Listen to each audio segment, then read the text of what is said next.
From the great halls of their house, there are assembled three who hope to one day be the world's greatest driving heroes.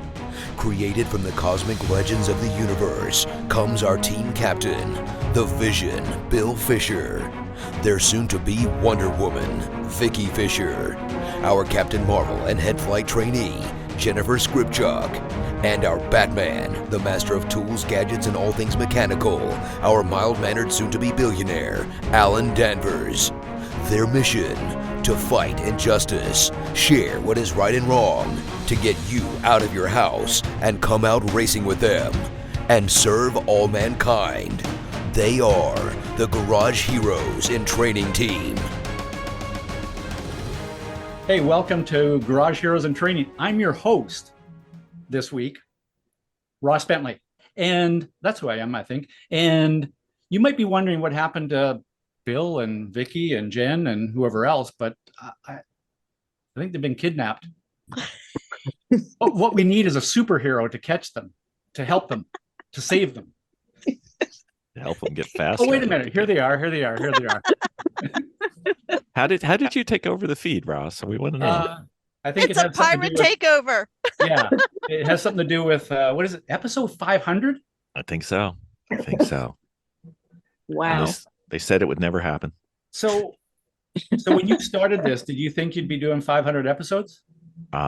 We committed. Well, this part of we committed to a 4-digit episode number. So I have committed to 1,000 episodes, and then sometimes I regret it, but. I think all the time Jennifer and Vicki regret it, but that's just me. I guess that answers my next question of, are you going to do another 500? You know, here's the thing is that I'm the wife, so I really can't escape it. Yeah. No, but I mind. I don't mind. It's not like she can go upstairs and say, "Oh, I'm busy." Right. Are you? No, we're good for it. So if there was a highlight reel of your podcast, it would be short. Oh no. No. No. There's been some really good ones. There has been. So Jen, tell me. Oh, the truck. Oh yeah. What episode was that? 50 something? 68. It was like 60. Yeah. How do you remember the number? Anyways, because she brings it up every time. So. It's funny. It's funny. It's a great one. Okay. It's the best one. So I've got a confession to make. Yes, sir. I have not listened to all episodes of your podcast. I apologize now. Just go to 68. I got to go to 68. Do you want to give me like a little hint as to what and the tens of thousands of people listening now? Yes. Why should they go listen to 68? So we were preparing a car. This was obviously early in our career, 400 something episodes ago. And we were working with a garage that was semi-local to where I work, but not local to where we work on the cars. And they said, "Hey, just drive it on over and we'll get it patched up for you and you guys will be ready to go." And I tried to, and it didn't go well. Did not go well. No, there was a lot that happened. Were police involved? Yes. Oh, okay, let's put the it police this aren't way. the big one, but we had the gas company involved. We had the ambulances were involved, the fire company, and the cops. And helicopters. Yeah. And helicopters. Yeah. Yeah. Oh, okay. And the funny part, I'm going to leave it from that because it's just you know how an onion has layers and an ogre has layers. This story has layers. Yeah. It's freaking awesome. Yeah. So maybe what we should do is just turn this episode off and just replay 68 then. My God. I can put it in if you wish, Russ. You're in charge. You're the host. So we're just here for you. And honestly, it's absolutely 100%. He actually underdid the story. I did. But I was still concerned that the police are going to come back and say, upon further review, see this orange jumpsuit? No truck wasn't. Yeah. You see this orange handcuffs? Jumpsuit? Yeah. Handcuffs? No, I was worried. He was scared. Yeah. He was scared. But were you alone? Sort of. It's Yeah. part of the story. Yeah. Oh, Yeah. Okay. Well, I'm going to leave it there, and I know that what I'm going to be doing later on. This podcast We episode apologize 16. ahead of time. Yeah. Yeah. That was definitely one of the best ones. My favorite, I think, was the 10-part series of That turned into 12. of how to get into racing. Hmm. So we did the, how to race car, Right. how to race and How to start all the little bits of going what to you the need to track. get in your paddock. I mean, stuff that we didn't know that so starting out. What Yeah. all your basics, and that is just basics. And what to bring to have a successful paddock and food ideals and Popsicles. Car prep. popsicles. Exactly. Oh yeah. They Yeah. love us for the popsicles. But yeah, I think that was one of my favorites. That one, and when the trailer fell off our truck, that was another good one. Yeah. These things happen. Yeah. If it can't go wrong, we've probably done it by now. So the cool thing is that you have documented that, like Mhm. things that you've learned, and Yeah. you wonder how many people have listened to all those 10 or 12 episodes or whatever and went, oh, thank you very much for that. Yeah. Yeah. So I you think lost the trailer too? what's that? You lost the trailer? Times. Well, we knew where it was. Oh, okay. yeah. Yeah. No, we were leaving New Hampshire for the long trek home at night because it was in October, so after hours. And then I had to drive the trailer. Now, in the process of being at New Hampshire, Bill had gone out and somebody had stole our hitch off the car. And at that point, ever since then, we've had it locked, Mhm. but you don't know what you don't know. So anyway, so Bill had gone out and purchased another one, but he thought all ball hitches were all ball hitches. Okay. And this one was not. So I'm hauling our broken. Didn't know they came in sizes. No, Yeah. I'm hauling our race truck home. And he is driving. Were you driving something else? You were I think driving I was something else. towing the other one. I think we Yeah. had two cars that Yeah, we weekend. had two vehicles that weekend. And it's dark and I felt a clunk and I looked in the back and sparks were flying, so the chains had held on because the road had like a construction, so it kind of had a transition. And the thing is that it's dark, and not only did it unhook that way and the chains were dragging it, is that it pulled from the truck and it took out all my lights. And it's dark. And I have like 3 states to go through. Is it dark? To get home, right? Bill's like, oh, just drive it. And I'm like, I just tell them, and I'm like, I will be pulled over the entire way home. I must be like 4 o'clock in the morning. So I'm sitting out there, and we had one team swung by, and they gave us the ball hitch that would fit. He goes, but I don't have what you need to fix this part. And then as I'm sitting there trying to figure it out, and I'm putting the ball hitch on to get everything ready, Jennifer just goes up and she just walks around. She goes, what you doing? And they were like driving the driving trailer, the RV. And she's like, what you doing? And just like nonchalant. And I was like, oh, hi. And it was fortunate because at the time, like her husband and her son were there, and they kind of knew electronics, so they just pulled everything off of the socket itself, and they just rewired everything, and they got me on my way. So I was like I think it was like an hour and a half behind. But meanwhile, Bill's got stuck in construction. He's trying to turn his vehicle around to come back and get me and try to figure out what we're going to do. But the trailer falling off, like, yeah. Early on. Yeah. I think that somebody should start a podcast that's just towing stories. Oh my God, right? Because as you're started there, I'm kind of like, oh, I could tell that one. I could tell that one. I could tell, I'm gonna quickly tell one that it wasn't me, but it was somebody that I know, and it was actually somebody towing their race car from Seattle to Vancouver, Canada. So they had to cross the Canadian border. A Formula Ford open wheel car on an open trailer. They drive up Interstate 5 I-5. They get to the border crossing. They roll up to the customs thing, and they go, "Where are you going?" The guy goes, "I'm going up to Westwood to race." And race what? "Well, my race car." "What race car?" Oh no. And the guy looks back there, and it's not there on top of the trailer. It's not there. Oh my gosh. It had the tie downs had come undone. It had just like slowly come off the back of the trailer, Oh my rolled God. down the interstate, and gone into the grassy area in between. They turned it, went back. There wasn't a scratch in the car. They loaded it up and took it to the race.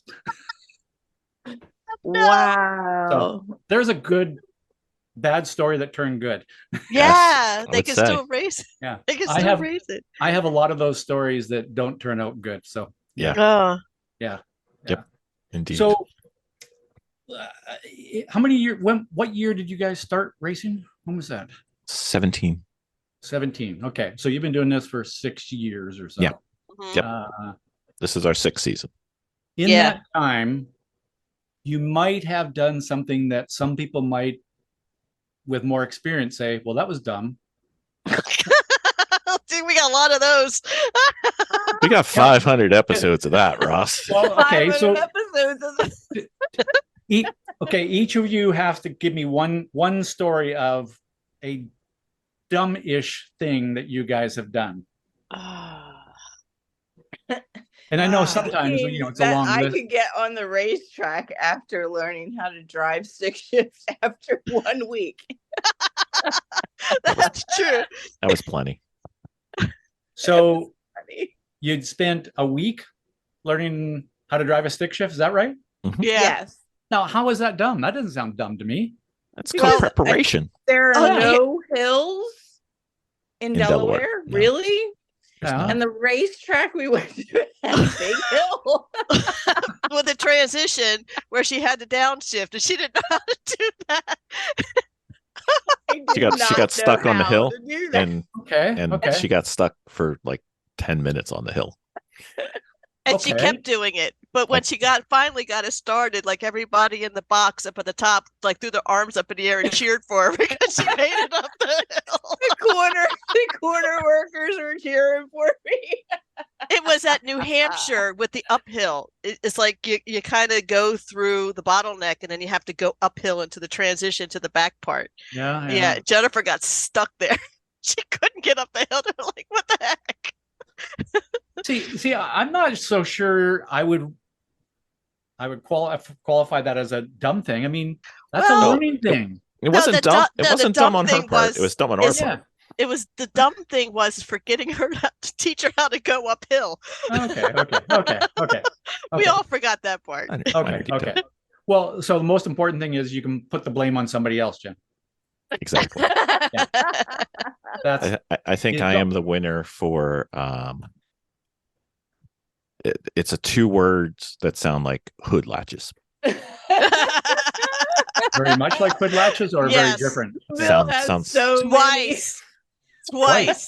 Yeah. You forgot to latch the. Okay, go ahead, Bill. You want to tell the story? So I'm the early morning guy, and they are the late night queens. So I go to bed. The car is being fixed. The car's, we had a tough day on Saturday. Tough day on Friday. And so I wake up Saturday and I'm gonna get out there. I'm gonna take it into tech. I'm gonna get everything done before they even get up to start making breakfast. Life will be good. So I drive the car over to tech. Tech's not open yet because I'm up too early. So I'm like, oh, okay, well, let me go test it out. I'll go see how it's going. And it was going really good until it wasn't. Mhm. Yeah. Then we had to replace the windshield with I believe the technical term is called steel mesh. Because he couldn't get the winch. Because the windshield, there was one windshield for the car in the area, which the guy broke taking out. And then the only thing left was steel mesh. So we put steel mesh in there. And let me tell you, if you're going to have a steel mesh windshield, the race that you don't want to be in is a lemons race because it doesn't taste good. It leaves lots of spots on your hood, your helmet, and if you Well, if you put the steel mesh on in a horizontal manner and you're going around the light bulb in an NJMP Lightning, the mesh lines up with the right hand side of the inner side of the light bulb, so you can't tell where the grass starts and the road ends at all. So But couldn't you say that about many of the drivers that were there? well, yeah. Which Yeah. probably didn't so help. No, it did not Dirt help. flying through the screen. No. so to top it off, There's more. yeah, to top it off, this whole thing was that when we were driving this thing, we had to check the oil, but somebody forgot to put the oil cap back on.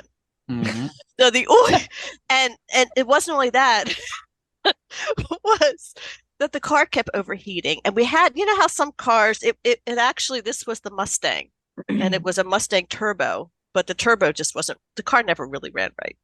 But it had like one of those separate pieces that would hold like the turbo section, so like on the hood, so almost like had like a bulge in the hood. Mhm.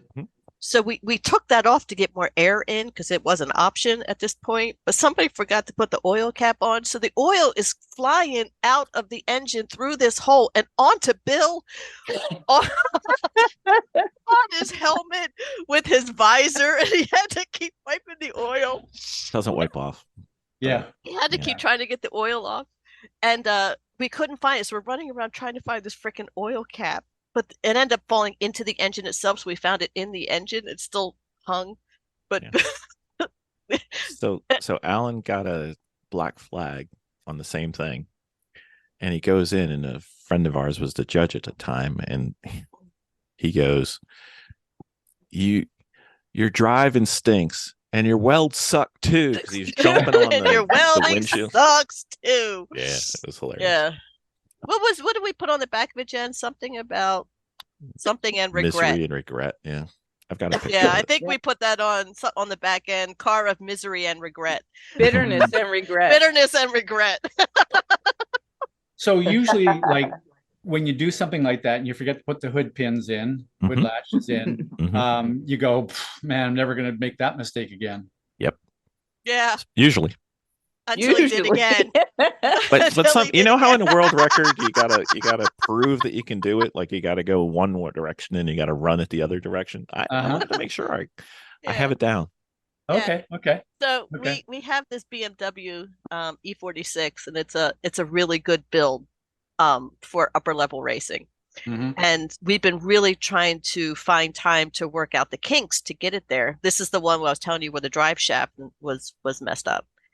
But we were moving it from one hangar garage to the other hangar garage, and it's on like one of those chargers, like a trickle charger. Yeah. And we had to go up into the front and do something up into the front, and we put the hoods down. And I thought the guys were, before they drove it, because at that point I kind of stepped out, but somebody didn't hook the hood pins. So Bill decided There's the arrow catches, but they pushed the hood down and they pushed the arrow catches down because you can see arrow catches, right? Yeah. But if you push the arrow catches down, dumb Yeah. me says, "Oh, the hood's going." So I opened it up a little bit. And Yeah, he decides to punch it, which Just you a shouldn't little. punch it there anyway. just a And little. of course, the hood flies up and smashes, and he's getting ready to go to a race with it. 2 days. So yeah, so I'm in the process now going, why are you back here? And I look at him and I'm like, what did you do? He goes, I don't want to talk about it. So if it makes you feel any better, I know top level professional race teams that have done the exact same thing. Well, you have to at least do it twice. Apparently, yeah. Got to be good at these things, it takes practice. It's practice. It's kind of like learning how to start in a manual transmission vehicle on a hill, right? Yep. Yeah. Okay, Vicki, your turn.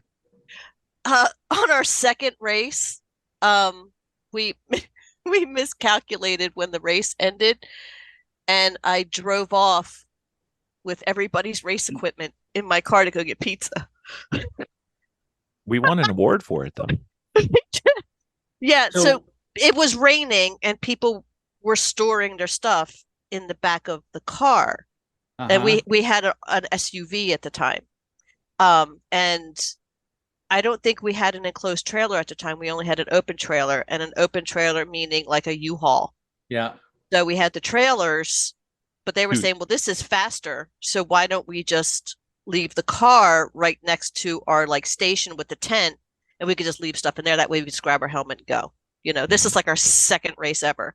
Yeah. And you know what? We thought the race ended like the day before. The race before. Right. And We thought it ended at 4, and it turned out it ended at 6. yeah. Or So like the race- 5:30. The race was not over yet. No. But And we I drove thought out. there's Yeah. no chance we'll get the car fixed in time. So we were being nice, and we're like, we're going to go get pizza We're just for going to go everybody. get pizza. So we drove off, and the car ended up running, and then they turned around to go grab their stuff, and they couldn't find their helmet or their race suits or anything. And the pizza took a long time to cook. Long time. So Like 2 hours. yeah, Oh, we never wow. made, Huh. we won an award for it. The I got screwed award. Yeah. Yeah. It should have been the We Screwed Ourselves award, but Oh The my pizza was God. good. Hope the pizza was good. Yeah. it's okay. Okay. Yeah. So of all the things that you've done, what's some of the smartest things you've done? Like, what are some of the, like, looking back, that was a good decision we made. Made Vicki the mechanic. Yeah, Hmm. I'd have to. That kind of worked out for all of us, I think. Because I was going to be the mechanic. Yeah. That's not a good plan. Bill was full on in, and I was going to be sous chef and organizing of the garage and art person. And Jennifer was the art person also. And somewhere along the lines we flipped Mhm. because Bill kind of said to me, he's like, I'm willing to do it, but you want to do it. Ah. And And then you like doing it. and I enjoyed it. I did. It was the one winter where we kept losing the power steering on the race truck. And It was under the hood. yeah, right. And right. And at that winter, we finally had like a hangar. Like, we're going to tear this whole truck apart and go, take a look at everything, and even like taking off the transmission. And there was so much. We didn't know what it meant to when you go into the wintertime to do maintenance on your car, because in our mind, you go to the shop and go oil change or whatever, and that's kind of it. And when I asked somebody about it, they're like, well, what do you mean that you have to do this stuff in the wintertime? What are you guys working on? And he goes, you change everything that goes whir. And I was like, Okay. that makes sense. But when we tore this truck apart, there was so much sand, and all the ball bearings that were like you fill with grease, they had burst. And the what is it? The power steering kept losing the power steering because it was like sand that was in there, and the It was tires were oil working cement. too hard. Yeah, it was working too hard. And that's when I kind of looked at the end of it when we got everything done. I'm like, this truck is nothing but an animatron. I said it's very basic, and at that point I was hooked. So do you enjoy working on the car more than driving, or driving more than working on the car? It's 50-50. Yeah. I'd have to say. Yeah. I find myself like sometimes saying like I don't really want to get into the car as much as let's go try to solve the problem now. And but I do, but when I'm on the track it's different. So Jennifer, do you like working on the car? I would like to like working on the car. I'm just not close enough. no. Jennifer's many hours away. Yeah. So I really don't have the opportunity to. We have a room for you, Jen. But what I we know do you do. enjoy, Jen, is when we start doing liveries. Yes. Yeah, I've seen some of those. Yeah. Yeah. We Yeah, end I up do enjoy it. laughing very hard Oh my through gosh. them. Vicky and I work so well together. Like we could go hours with not saying anything, but just kind of like we work well together. Like I just she leads, I follow type. It just works. Yeah. You know, a lot of the pro race teams I work with, you can watch 4 mechanics working on the car, and there's like 3 words ever said. They just kind of know what each other are doing, and they get along, and they, there's kind of a grunt or a finger, and it's like, and things get done. So you get like that, right?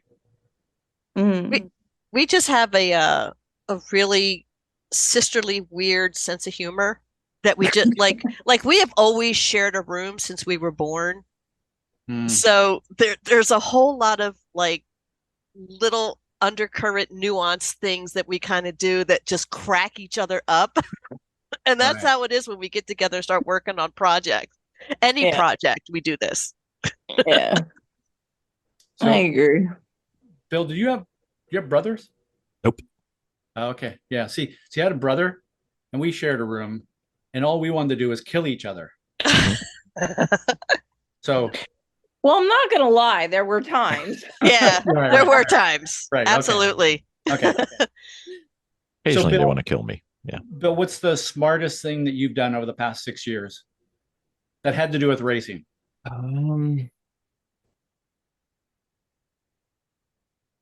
I think finding out that, recognizing and then finding out that driving on the street does not qualify you for driving on the track, and then finding out what an HPDE is. And then we did a quick survey of 13 different places, and we picked the one that fit our needs and our interests best. And then we all focused on trying to go through the HPDE schedule to improve, because I think the technical word for us when we started was we sucked. Bill's our grand poobah for our team, and he drives the agenda for the team, which he does a great job with it. Absolutely. Yep. I mean, my understanding of what you guys have done, and one of the things that I've observed, is you went out and you tried a lot of different things. And still do. And you still do. And you're not afraid to, do an autocross one weekend, do a endurance race the next weekend, do time trials the next weekend. I mean, whatever. And I guess it's like cross training. Exactly. It's got to have made you better in less time than somebody that just goes, I'm going to do this one thing. That was the theory, and we've got no qualms about finishing last in all kinds of disciplines. So I think like none of us have no delusions of grandeur of ever going pro or anything. It's just it's very personal, and we're all just trying to improve ourselves and us as a team. So like whatever we do, really doesn't matter as far as like sticking with one thing and trying to like win it. Right. We're just having fun and want to get better. That's all. I would have to say, like, backing up on what she was saying, is that the drive for us to go out and win, we haven't come together to make that decision yet, because we have always focused on sharing experiences.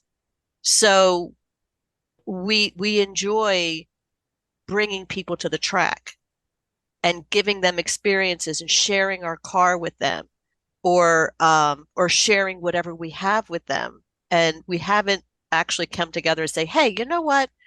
We have gotten good, like really good. Why don't we go for a win? It just hasn't materialized to be that. We've never said that. And again, I think we go there and we're like, we're just going to do our best, and we get really excited if we're like in first for a while. And I think there'll come a time where we'll be like, let's go for the win. But I was going to ask that question, because it's a shame that you said you're not interested in going pro, because I was actually going to offer you guys a full sponsorship. Speed Secrets was going to sponsor you, and pay you $1 million a year to go racing. Let's do it. But now you said you're not interested in that. You've been selling a lot of books, Ross. Offers off the table. Sorry, you had your chance.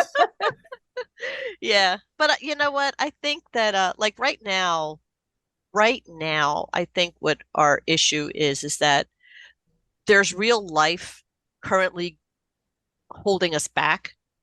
Yeah. For like the next couple years, like maybe 2 or 3 years. Yeah. And then I think after that, like I think we're just going to go all in and like let's go hit some racetracks that are not close to us. We're really bound by in a good way, but we're bound by teenagers that we don't want to have to drag and we don't want to be away from them because this is developmental period in their life too. And yeah. So I'm trying to kick Bill out. So I'm like, go play with your boys while I have to, do adulting. So are they interested in racing? one is starting to peak. One is girlfriend bound at this point, and he's just if it's local, he'll do it, but he hasn't right. But well, the only thing more expensive than going racing Mhm. is having your kids go racing. yeah. Well, we brought him to the track, but the teenager here, my daughter, she is now learning how to drive, and she's realizing how fun it is. And Bill's made it very, very clear that in order for her to drive, she's going to have to go into not so much the HPD, although he want her in that one or two of those, but definitely in a street course. Yeah. To what are they called, Bill? They're like drivers training, street survival. Yes. Exactly. Yeah. We want her in that. Yes. And we've already made it very clear that if once you get your license, we're heading down. This is what you're doing.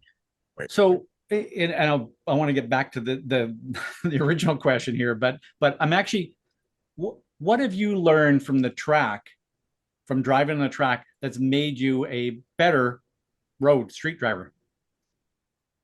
Anything? Looking up. Looking up? Oh, it's true. Skid pad. Oh, okay. Skid pad. And how has that helped you on the road? I mean, do you go sliding the car around in the street? Well, you know what? I have just gotten a new Acura, and I was driving back, and we had torrential rains, and I lost the back end of that car. It is brand new, and on the highway, I lost the back end of that car, and I was able to catch that car when it started going. So yeah, it did. It did car help control me. skills. Yeah. Absolutely. It was very frightful. Anything else? I can read a car. Yeah. Like the subtleties of reading a car. Yeah. Okay. Like I can tell when somebody's they don't see me, or so they're going to reading other drivers. Yeah. The traffic. Yeah. That car is going to change lanes, and they have no idea I'm here. Yeah. Hmm. Yeah. Isn't that fun? It is. Big My daughter thinks I'm psychic. Well, maybe or something like psychic. It starts with psych. I'm not sure. Yeah. So back to the things that you've learned. I'm actually as a driver, what are the sort of the aha moments as a driver that you've had, like around, well, that makes a difference to speed I can drive, or the lap time, or how I'm in the race traffic, or whatever? Like, what are some sort of big aha moments where like, I wish I'd known that before? So I've been feeling a little stagnant for the past bit.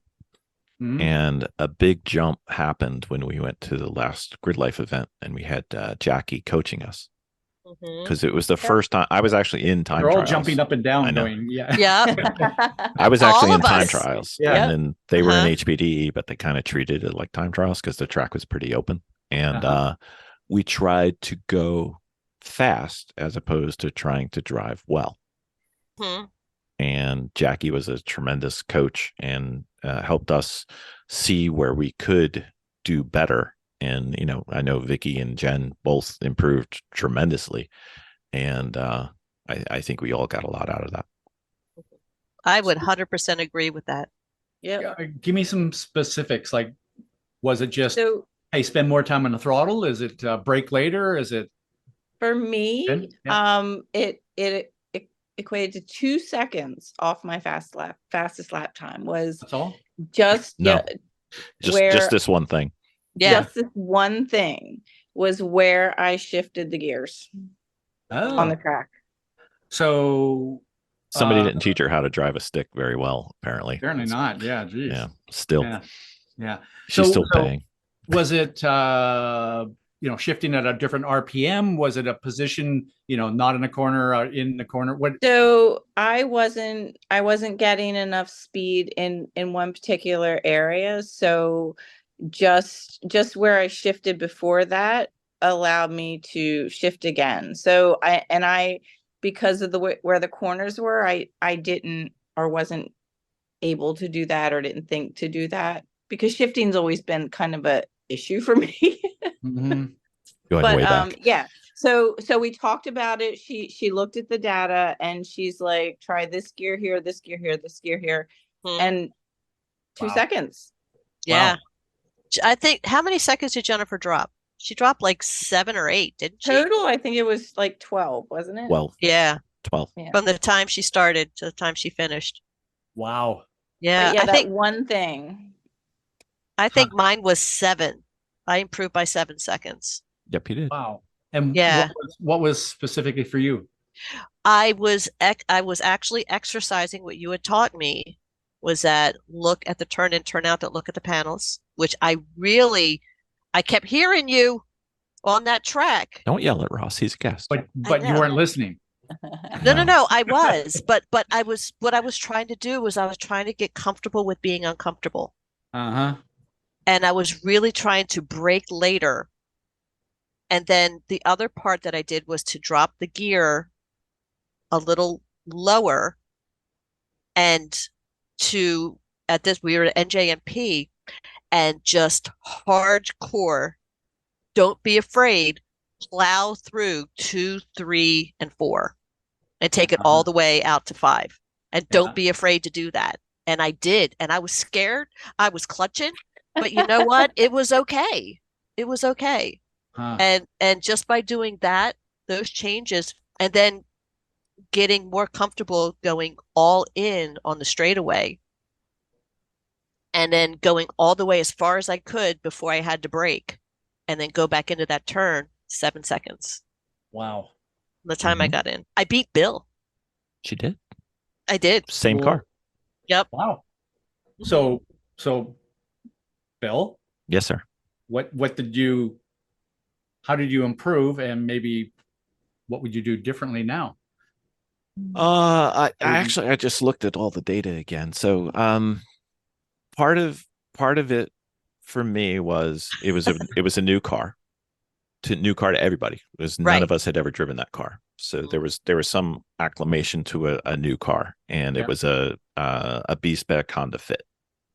So part of it was that new car that just made it easier to go faster, and then part of it was just committing to everything fully, as opposed to what we typically do with endurance racing, where we always have a little bit in reserve to protect the car and keep the car from dying prematurely and trying to make it all the way through. And then a few of the things were as you've said when we've talked before, is think about where you can just get a little bit more throttle, or all the way to the bottom, not halfway to the bottom, and don't be, I don't know if it's a good way to term it, but don't be lazy. If you can do, and if you do it well and do it all the way. And then Jackie was able to give some insight on the track specific type things where there was some clarification within my head, and that if I'm overthinking, then I'm not committed. And once I had do I do this or do I do this? You got to do that. And once I know what to do, I can do it. That's Yeah. not a problem. But Thinking the about data. indecision is the biggest thing that'll hold me back. Like not having, if I do something, I can do it over and over and over and over and over really quickly. And same. Don't. And you know what was really fun, Ross? I tried to Driving on the explain. track was really fun. I bet. Always. Yeah. So before the event, I talked to Jackie about these two, and I'm like, listen, they are going to be identical. They're going to be the same. Like they're sisters. They drive the same. They both have the same problems. Vicki sometimes is just a smidge faster, but it's kind of like the same story. They're going and they came in after their first two times out in the same car, and she overlaid the data, and it was on top of each other, just everywhere. But not only, this was the funny part. This was the crazy part.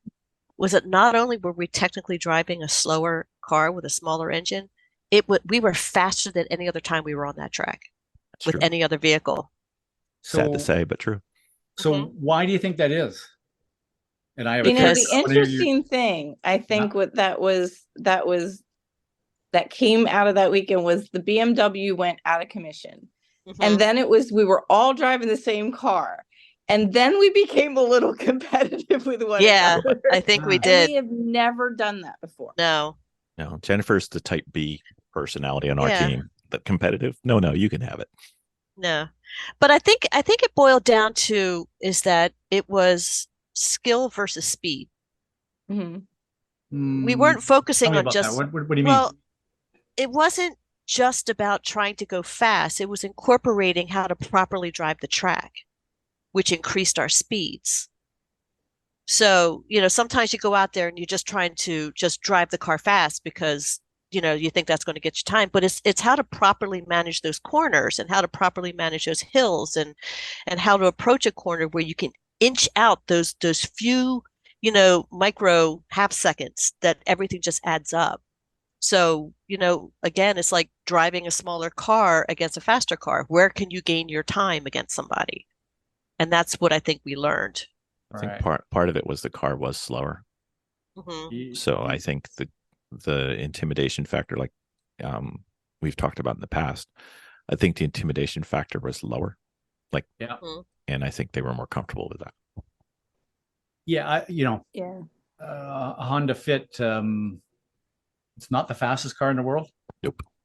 And they're pretty forgiving in a lot of ways, like being a front wheel drive car and all that kind of stuff. I mean, can you get yourself in trouble? Yeah, you can, but if you had hopped into a brand new, Porsche GT2 RS that does 1 billion miles an hour, you might not have been as close to the limit of that car as you were in a Honda Fit. Right.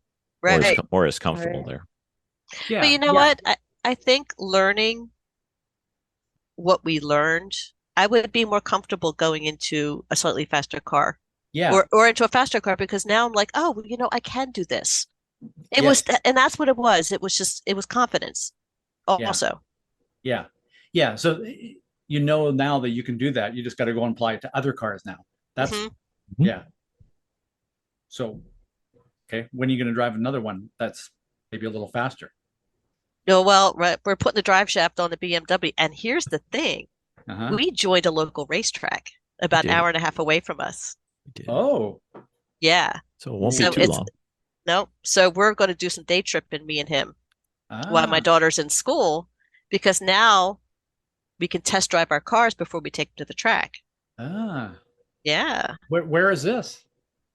Pineview Run. Yeah, it's up in New York State. Oh. Yeah. I was there earlier this year. They just opened the addition, so now it's bigger. Okay, that's a pretty cool facility, and it's beautiful around there. Yeah. Yeah, so just a place, because we don't have any place that we can actually test our cars. Yeah, so the only way to test them is at the racetrack, and that could be just an expensive weekend just to have your car sit. Or episode 68, we have a place to test our car, but it didn't go well. Yeah. Yeah. Well, there is that. Yeah. There's that. So, Vicki, you mentioned a little bit I can't remember exactly what you said, but it was something around, feeling comfortable and how many have you been in a car and you went, this is scary?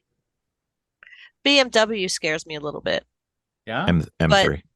the M3, Yeah.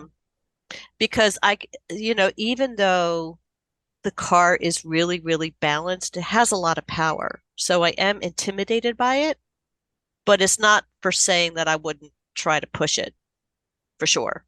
And when you get out of that car, how do you feel? I feel so excited.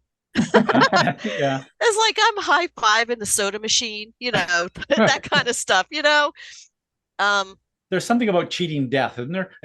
I know it's not quite. yeah, Yeah. yeah. But the one thing about, I can see why, the BMWs are like, oh, everybody's got a BMW, there's nothing really original about it, but it's a really well-balanced car, Uh-huh. you know. And I was really starting to work up to something when I was on the track before I was like, I'm not going to push it because the drivetrain is just wonky. But I was ready to go all in and try it. But well, maybe next time. Mm. Certainly next time. Mm. Any other scary moments? Uh, Well, other Jennifer scary. Jennifer does have a turn named after her. Yeah. No, Oh, my scary moment was probably at Mid Ohio and like spinning my car out right before China Beach, and I was driving into Miata. And I think Jennifer drove past me and honked and like stuck her finger out at me or something like that. I don't know. right. Well, I don't know. you're the only person that's ever spun there Well, it's that day within that 15-minute period. yeah, Right. Maybe. yeah, Yeah. Yeah. yeah. I think that was True. probably my scariest. Okay. Okay. Yeah. But again, I mean, how cool does it feel when you've had that I'm not going to say the fear to the point of I'm panicking, I'm freezing up, but that kind of like, whoa, that was a moment. And afterwards you go, whoa, that was cool. Yeah, well, You get that's that? every time I get behind the wheel. That really is, um, because there is, pushing it and then feeling the car almost fall out from behind you, and then it's not. But then you're just like, oh, you know what? That was kind of cool. I did feel it. I did feel the car. I did feel like I was pushing the limits, and I think I can push it some more, you know. Mhm. But it's scary all the time. But it's Mm. a different. It's not a. It's scary, but Thrilling. it's thrilling. It's Yeah. thrilling. I wouldn't say scary. I would say it's Yeah. exhilarating and on the edge. Like a friend of ours said, her first time out on the track. It was scary. It was awful. It was terrible. It was the most fun I've ever had. Right. Yeah, yeah, yeah. Bill, have you had those? Um, I think not as much. I think by nature, I'm approaching it from the bottom and working my way up. And like if you were to say, how many times have you spun on track? 0. How many times do I dip a wheel into the grass? I can think of 4 Mhm. ever. Like I probably need to push it more than I do. So what stops you from pushing it more? Usually most of my driving time is in a team environment, and I'm very considerate of my teammates and I want to give them a car that still works. So Right. that was one of the reasons why I thought it would be fun to go do a time trial. Little did I know that we were going to go to a time trial and I was going to have 4 people using the same car. So I was in the same position again. Yeah. Yeah. But these things happen. But and then the not wanting to wad up a car is always in the back of my mind. Yeah. But we've moved towards racing cars as opposed to daily driver cars, so they're less of a concern. And it's just a matter of like we did at the last event where we were at the track is just pushing more. And I started to get comfortable with that. I'm still not comfortable with it, but I'm working on it. So you mentioned when you first started talking about the event at NJMP and working with Jackie and stuff, kind of it sounded to me like you were saying we just focused on going faster. Mhm. And instead of improving as a driver. Yeah, yeah. There's a difference. Yeah, yeah. And you shouldn't eliminate one for the other and just go, No. oh, well, I'm never going to do that. But there comes a time and a place where it's, I shared this before, joked with you about this before, but sometimes you just need to go and drive stupid. Stop thinking and just drive. And you just put sort of the goal of, I want to go faster. And your brain and your body figures it out and goes, oh, well, do this. And all of a sudden you go faster. Yeah. And I think part of it and we've driven thousands of laps each at NJMP. It's not something we don't know. Part of it is a new car. So yeah, that's different. But part of it was just knowing, hey, I can go flat through here, or hey, I can't go flat through here. Those are important things to know. Because then you're thinking, can I, as opposed to, I know I can work to this and it's possible. Because, the last turn going onto the front straight, I didn't know until that day that it is possible to do that flat. Well, how did you find out? Well, I was told it's possible to do that flat. And then the first lap I did it almost flat with like a half lift. And then the second one I did a little breathe. And then the third one I did it flat. And then by the end of Sunday, I was doing it flat, and not using all the track because it's so easy. But all I had seen at our first ever race, we drive into our first ever race and we're doing the warm up on, it was at an NJMP Thunderbolt. And during the warm up for the first ever race, a Camaro ended its life coming through that turn. So in the back of my head, I'm like, this is a turn to worry about. And maybe in the rain it is, but for some of the cars that we drive, you really shouldn't worry about it if it's an open track, if there's traffic or it's raining or, something gets on the surface of the track like oil. Not that ever happens at a Lemons race, but when, I've heard about these things. Right. Maybe you have to think about it, but in a wide open track, if you're not flat through there, you're really being silly. Yeah. Yeah. So if I told you that, the next corner you're going to drive, it's flat, just do it. Would you do it? If you told me that, yeah, I probably would. If anybody in the paddock tells me that, no way. But if somebody that I respect and I think is knowledgeable and not trying to kill me, sure. So what if I said, Max Verstappen was just in that car and he does a flat? Yeah. It would be something to work towards. Yeah. It's good to know what's possible. Like the turn, let's see, 1, 2, 3, 4. 4 at New Jersey is the right-hander on the back straight, where you start going into the tightest section.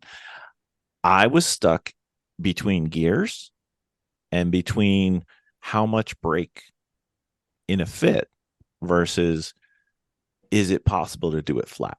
Like in my head, I think if I was really, really good, I think you can do it flat in a fit. And I'm almost 100%, but that almost would prevent me from even trying it until somebody quite good who's good with a front wheel drive car. I think they could do it flat in a fit. I'm not saying it's going to be fun, but somebody got into that car and did it flat and then came back in and said, I just did it flat. Here's the data. Yeah. I'd work towards it because that one's going to be, I think that one flat is going to be the edge. Right. So yeah, it's not an easy flat. It's a, you're risking some stuff going in, and I'm not inherently not a risky driver.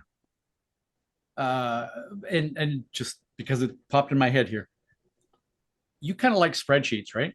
a little bit. You need some, Ross? Let me know. I got some for you. Tell me about your favorite spreadsheets. And you and I have talked a little bit about this before on the podcast and things and elsewhere. But tell me about your favorites and I guess the most useful. And part of the reason I'm trying to ask this is I'm hoping somebody listening is going, oh, maybe I should do that, or that sounds a little bit too much for me, but the lesson I get out of it, it's going to help. So your favorites. So I've got the simple ones, like the checklists, like this is what we bring, this is what we pack, this is what we do for paddock, these are tools we bring, these are the parts we bring. Those are easy. I have one that's kind of got all our performance. So if anybody ever cared, we could say, well, the fastest in that car at that track is Vicki's a 122, Jennifer's a 123, whatever. The one that I like the best, and the one that I think I shared with you, the the most is my track guides. Yeah. And not that anybody else on this podcast has ever looked at them and used them besides you and me, Ross. I'm going in the tub tonight, but anyway, it breaks down the track into pieces, and I think it's valuable, especially if you haven't been at the track for a while, or after you're done with an event at a track you do a lot, you can confirm what you should be able to do under different cars and different weather. So recently I've been taking a lot of the track notes that I had made through the years and dug out my old folder that had, a track map from 1986 Trans Am race or something. And then I realized that track doesn't exist anymore. Okay. No, a track that still a couple exists. Still do. A couple still do. Yeah, a couple of them. Yeah. And, I just started taking those little notes and putting them into a spreadsheet. And I have a purpose for where they're going to go. And can you share what kind of information you're putting on there? Is it like, oh, this is the corner that you should trail brake in, or you should not trail brake in, or it's important to get your eyes up, whatever. Like, it's everything that I know about the turn, and for different cars, I'll put different things. It's got two different priorities. It's got one, this is a priority level, the top 3 turns or sections of the track to save the most time, like to go the fastest. And then 3 are the riskiest safety wise, like, certain turns are no joke turns, and you may be more comfortable leaving a little bit on the table as opposed to going right up to the nasty hairy limit, like turn 12 at Road Atlanta or turn 1 at Road Atlanta. Either one of those can go bad, and you don't want to. Meanwhile, Gingerman, there's only one turn to even worry about. The rest of the time you just go visit Mr. Grass, and he likes you, so it's fine. And a lot of times I'll try and put down targets or visual guides, because sometimes you just forget, like, what did I look at or what should I look at? And I tend to be a close visual, not a far visual. Like if you say, go look at the telephone pole out in the distance, I never see it. I'm close to the track. So sometimes it's peculiar things like that. And then, it could be the approach, like how early on the apex, which individual, like if it's a red and white stripe, which red stripe do I apex at? Is it the third from the end? Is it the first white one, or wherever it is? And then a lot of times I'll put notes for in the rain, that there tends to be a puddle here, or there tends to be a stream there, or the painted area turns to ice in any rain. Like, do not touch, do not pass go, do not collect $200. I thought you were going to say in the winter turns ice. Pretty much. That does in the winter sometimes. Yeah. Depending on when we go racing, sometimes the winter turns from spring. So it happens. So that's it. I try and get as much information as I can, and I break it down turn by turn. And if anybody ever wants to see it, I've got these for all the tracks that we do. So it works. Jennifer, Vicki, does that work for you? They wouldn't know. You know what? We kind of just go by feel.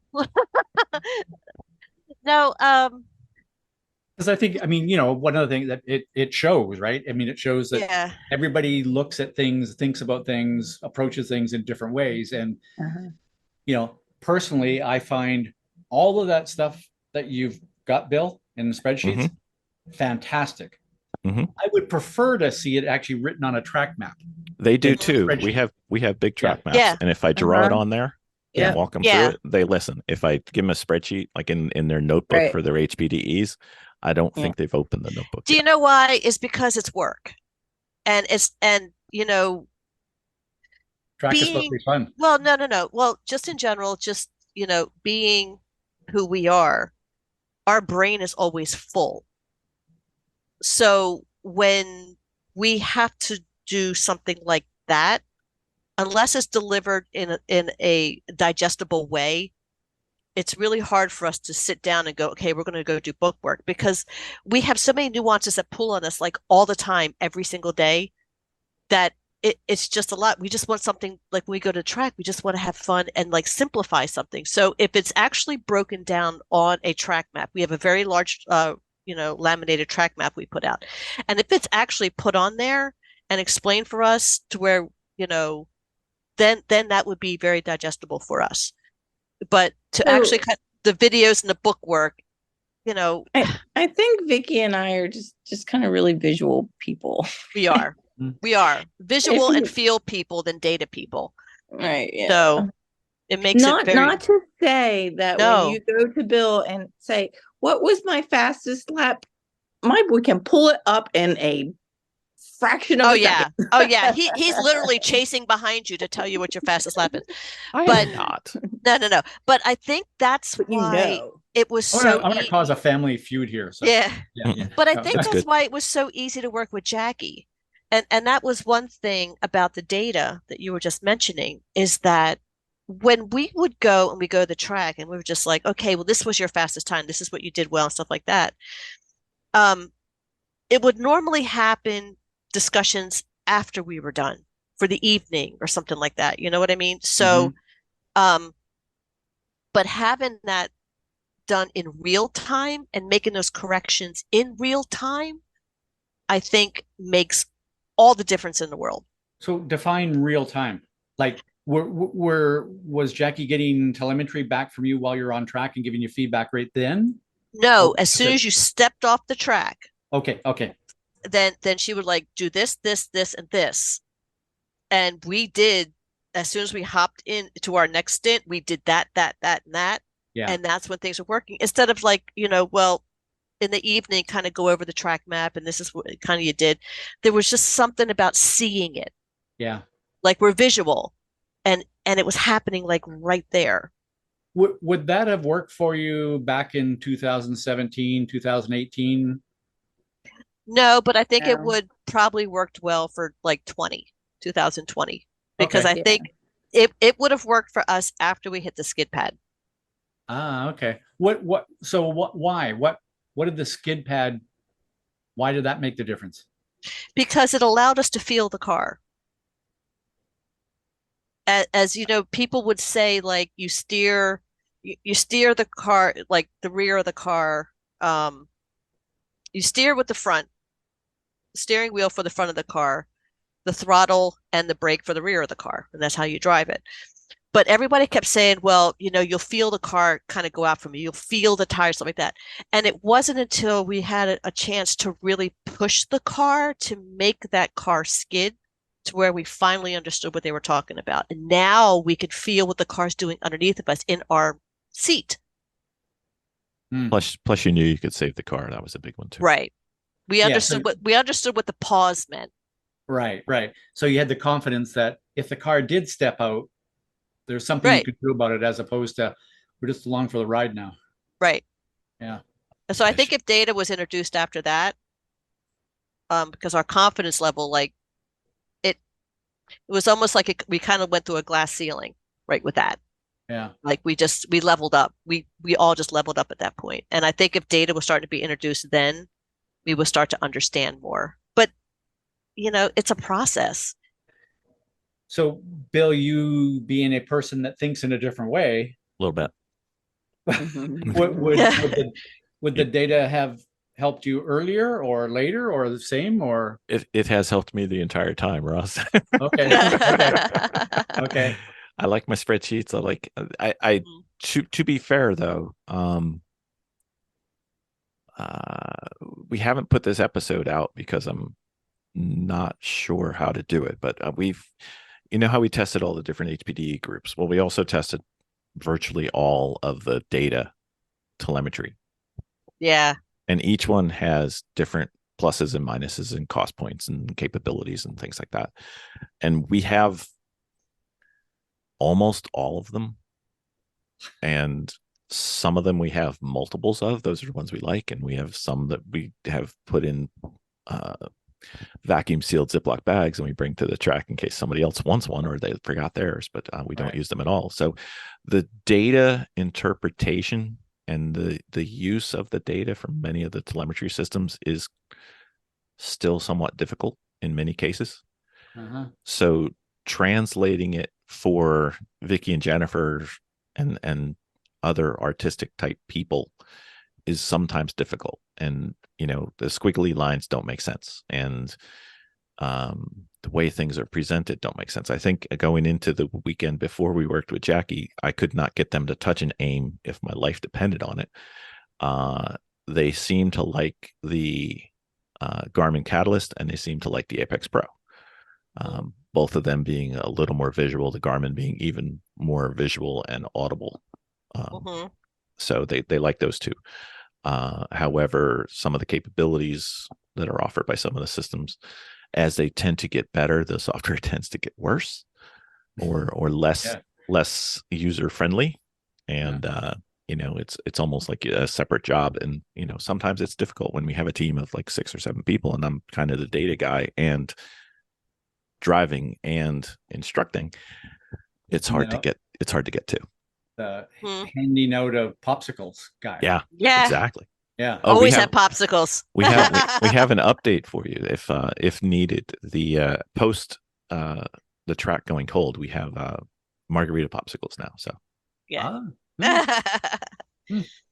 interesting. So how so Bill, I know you like looking at squiggly lines. I do. I have books that say that. Yeah. What about video? Like, if you had a choice and you go, I could only have data, being the squiggly lines, the speeds, that kind of stuff, or I can watch video, in-car video. If you had to make a choice between the two of them, which would you prefer? I think the video to me is a qualitative measurement, and the data is more of a quantitative measurement, because I'm not good enough yet to get as much out of the video as I should. What I do like about video is when I have a software set where I can have one lap on top and one lap on bottom, and then I can compare. But if I'm just looking at myself doing laps or somebody else doing laps, I don't think I get as much out of it as I could. So just a funny situation. So, I do my dumb questions with Jeff Brown, race engineer, one of the best in the world, right? Yep. He and I were recording a podcast yesterday, and I forget how we got on this, but he says, the first thing I like to look at is the video. Then I look at the data. And I'm going, as a driver coach, I'd rather look at the data first and then the video. And and it's kind of like, well, that's interesting. I would have thought that the engineer would have gone for the data first. The driver coach would have gone for the video first. But we swapped. And for me, it's like, I love looking at the data and going, okay, there's a difference. There's a difference. There's a difference. I can kind of figure out why some of those differences are there. But very often I'll go, there's a difference there. We got to go to the video to figure out why. Traffic or whatever. Yeah. But if I'm looking at the video, sometimes it's not, what's the right word? The resolution. Precise. Yeah. Yes. It's not precise enough for me to go, oh, you're carrying 1 mile an hour more min speed there. And I need to see that first. So I'm just, it's interesting. And Vicki, Jennifer, same question. If you had to look at the data now that you've had an event where the data was super helpful for you, if you had a choice, which would you choose, video or data? They would choose to have me look at their data. I would choose video and have Bill look at my data. Yeah. I would have to agree with that. But I think looking at it is looking at the data, but the corrective measure is important. So right now we're just looking at lines and squiggles. Yeah. But it's not telling us what we need to do Right. We're I have not books if you want to read quite there about yet. it. You wanna read Yeah, about it? Come we're on. not quite there yet. Come you to the know. racing library. We've got Yeah. this. Well, Yeah. we're going to be setting up a library. We're going to be I know. setting up a race room. hmm Sure. Actually, that's a really good. Bill, what's in your racing library? Like, what's the making sense of squiggly lines? Is that one? yep, yep. There's a lot of Speed Secret Chris Brown. books. Speed Yeah. secrets. Yeah, Lots well, of Speed Lots of Secrets. Speed Secret books. Yeah, I And think then we all there's got them another for one. Christmas.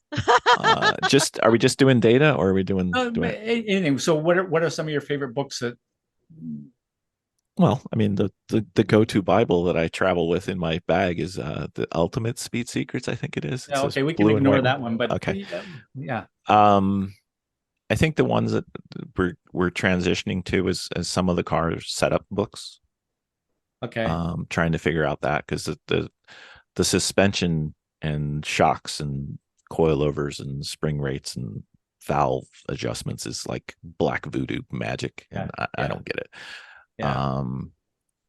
Unfortunately, I've been thinking about this more and more as we keep getting more and more podcasts.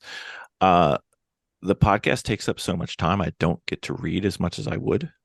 That's one of the things I've had to, you have to choose what you do.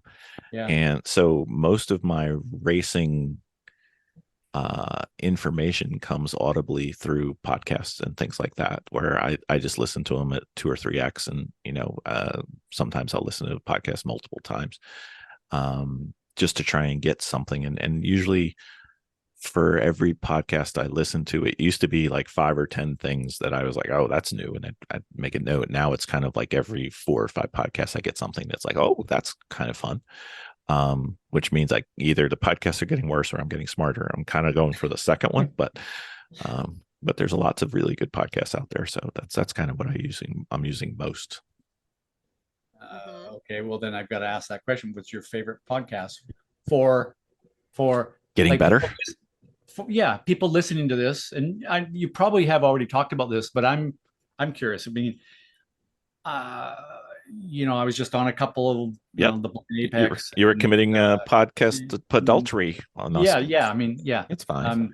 So there's fantastic. There's so many really good ones out there. There are, and some of them are just kind of social, like let's talk about racing, let's talk to other friends, let's how did the weekend go, and then some of them are more aimed at truly getting better. And there's this one that only comes out once a month, Speed Secrets podcast. I think we talked about it already. Then there's a couple newer ones. Tomo and DJ Alessandrini have Lizard Brains. That's a really good one. Ken Hill, when his comes out, is great. And then 2 more that I tend to go to. He drives a front wheel Civic, and it is what it is. We just let him go by. But Khan, that you just was on his podcast, podcast is quite good. And then another one that approaches racing from a different perspective is the Track Walking podcast. And they tend to come at it more from a philosophical perspective. Not that they ignore data, but their backgrounds tend to be more, and not as analytical, more, I don't know. It's not me. So I've talked to them and many times and said, I could not even come close to doing your podcast, because that is just, I don't approach things in that way. And it's good to see how, it's kind of like if Vicki and Jennifer had a podcast, they would approach differently than mine. So is that the one that's going to be towing stories? Oh no, towing stories is definitely Slip Angle. That's Adam. Adam talks about his RVs and his trailers all the time. So we don't go with that. Towing disaster. So what would be the name of your podcast, Vicki, Jennifer? If you guys did a podcast, what would it be? And you can't say Garage Heroes in Training. No. Although they did come up with a name, so yeah. But I don't know. What would it be focused on? If you did know, what would it be? I don't think we've really ever thought about it. No. I'm not suggesting that you leave. No. I don't think no. But I just think to me, Maybe. that kind of, it gives you an insight into how people think and what they think about, right? So, I keep thinking like witches behind the wheel. Or maybe just the racing from a female perspective, or Mhm. getting into racing from a female perspective. Yeah. It's getting people into racing. Yeah. We find ourselves like trying to drag girls in a lot. And we've actually been very successful. We have a girl who actually had a car built, and has a team now that we race with. So that was kind of awesome. so talk to me about that. Like, I would love to see more women involved with the sport, and I think most people would. Um, what are your thoughts on that in terms of, why there are not more? What would it take to get more involved? So, A lot Go of ahead, times Jen. they don't know it's possible. I feel like women run across the same problems or issues that Vicki and I run across right now, and it's you're more of the role you might have in the family is just a bit different if you have kids, or it just kind of you just can't do that kind of stuff. No, the thing is takes, that you don't think about yourself yeah, when you're in the roles that we have. Yeah. Your job is caretaker. So you are busy caretaking for everything. So freeing up that time, or to say, hey, that I want to do this. You find a lot of single women doing it, but you don't find a lot of moms doing it yet, because their roles are different. Well, you find older moms. Yeah. Mostly, Yeah. But that there's this big. And unless they start early, and they're able to do it. And of course, then again, it's, the burden of the house finances. Well, my wife wants to race, but the finances aren't quite there. And it just kind of gets taken out, because you feel like your kids need, the focus. And it's a focus thing. I think you get, very younger women, and then you get, kind of women of teenagers. Yeah. When that frees up. So there's a big gap, Mhm. whereas I think in what we do, there's such a big range of age in men. Do you know what I mean? Like, married and unmarried, it's not that they don't want to do it, or they also don't think they can do it, as in like it's possible. Freeing up the time for. So somewhat a cultural thing, right? It's Yeah. I think it's more like a gender role thing. Yeah. Like what you're expected to do. Yeah, I mean, or what you choose to do. Yeah. There's like a 20-year window that many of the female drivers, that's kind of like a desert. A lot of people will do it before they're having kids, and a lot of people will do it after the kids are at a certain age. But there's like a 20-year window where there's not as many as you would hope or expect. Well, I mean, you got kids that need to play football on the weekends, or, they have little league, or they got stuff like that. And, that's where they're at. Yeah. I'm not saying it's wrong. I'm just saying. Yeah. No, but that's the reality of life. Yeah. Priorities, life priorities. Yeah. So the two of you are what, in your mid-20s? Yeah. We have teenagers now, late teenagers. Yeah. They're from Delaware. That could mean they're 30. Yeah. So I'm not going there. When you were 20, did you think, someday I'm going to race cars? Nope. No. Nope. So absolutely not. How did all of you, and Bill, we can include you in this conversation. Oh, hi. How are you? Did this podcast just start? No. Yeah. What got you into this? I mean, have you, and individually, like, were you interested in cars at an early age? So here's the story.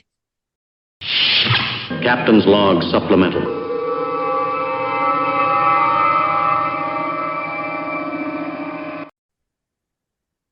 Miss Vicki, we've been racing for a while. Yep.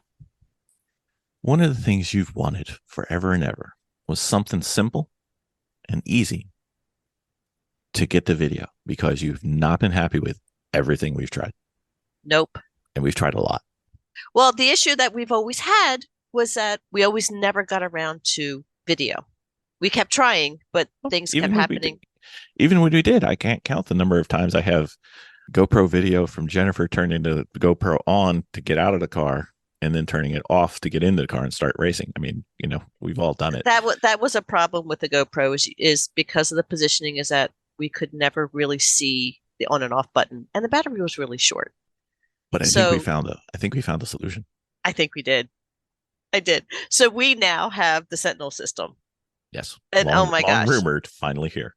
I know. And honestly, it was incredible. Just, like, my mind was blown sitting there watching, my sister drive or watch our friends drive in the car. It was really cool. Mm-hmm. We got to have it displayed at the track in the paddock. We were watching it pretty much. Mm-hmm. I will say that the only downside to the Sentinel system is it cuts down on my steps, because I end up staring at the camera. This is true. Instead of walking around the paddock. But I guess I'll get my exercise in another way. So just wait until we get it integrated with the AIM system, and then we have all the telemetry. That'll be fantastic. Right. So right now it shows you can put your logos on it. It determines who's in the car. It has speed, and it has video. And yep, obviously you could put more cameras to it. But what I liked about it the most was that all you have to do is put the box in. And I mean, you can leave it in your car, obviously, but it's ready to go. You know what we had to do at the second race? What? Put in a memory stick. Yeah. The memory stick, yes. And the memory stick. Start the car. That's right. And the video was clear, it was crisp, and it was just amazing that we had that length of time on video. Because normally before we would only have these little pin shots of, 15, 20 minutes. Right. Yeah. Before the battery would die, or it would turn itself off. Or we would forget to turn it off. And we would have just nothing happening. Or get off on our on and off and have it turn off when we need it on and on. Yeah, but this was a steady video for hours, and it was really cool. I loved it. I really did. Well, I'm glad you're happy, because as with every married couple, when you're happy, I'm happy. And I don't sleep in the tub for, another reason that I didn't even do it, but that's fine. So, all right. So now we're going to use it over and over and over. We got another upcoming race. It'll be fantastic. And they're posting it on our YouTube channel if people want to get bored. It's a great way to fall asleep. You are so self-deprecating. I'm even better when I'm self-deprecating. Deprecating. That too. So here's the story. Is it true? It is absolutely true. Okay. So Vicki was not into cars. And then she started watching Top Gear, the UK, the original three. So she started. Our whole family were doing it. My sisters and everybody. Right. So car adjacent, not really thinking about doing it. And then we got to a point where our life got a little more stable, and we had the ability to live in the same house, because there were several years where I lived, essentially overseas. So then we started thinking about, what do we want to do? Because we weren't playing volleyball anymore. And I was into cars since, my mother worked at Topper Toys. So I had literally every race car growing up, Johnny Lightning, all of them. And so from way back, and then started thinking about, this Lemons. We went to a BMW event where they tried to show us how to drive on track and do essentially some autocross. And then after that, I saw two things. One was Everyday Driver podcast had a TV show, and they did Lemons and the $500. I let Vicki believe that was possible. So that was good. And then we listened to Everyone Racers podcast, and I wrote in and we talked to them about how to get started. And then Vicki and I essentially got started. at our first race. Jennifer said, "This sounds absolutely ridiculous. I need to go watch this." So she came and watched, and then it was either driving home or the next day. She's like, "Hey, can I do that? Because that looked like fun." I was going to say the next day she was learning how to drive a stick shift. No, not yet. We didn't want to get too far ahead. We had to hold that back until right before the race, so that was fine. And then that's kind of the summary as I see it. I'm sure I left out some details trying to make it short, but that's kind of the story. So, because I like asking the question of why some people become car people and some people are not. Like, I have a friend who has two sons, and when one of them was 4 years old, could tell you every driver on the Formula One grid. And the other one, who was like, they were like just barely over a year apart, had and has to this day no interest in cars whatsoever. And you would think DNA, you would think the environment they grew up in, and yet for some people, they look at a car and they go, wow, that's beautiful. And somebody else looks at that exact same car and goes, it's a refrigerator, isn't it? Like, so did you have any of that kind of? We haven't seen, and we've gotten, not anything to your level of getting people involved in the sport, but we've gotten a lot of people who've tried it with us. And so far, everybody who's tried it has really, really liked it.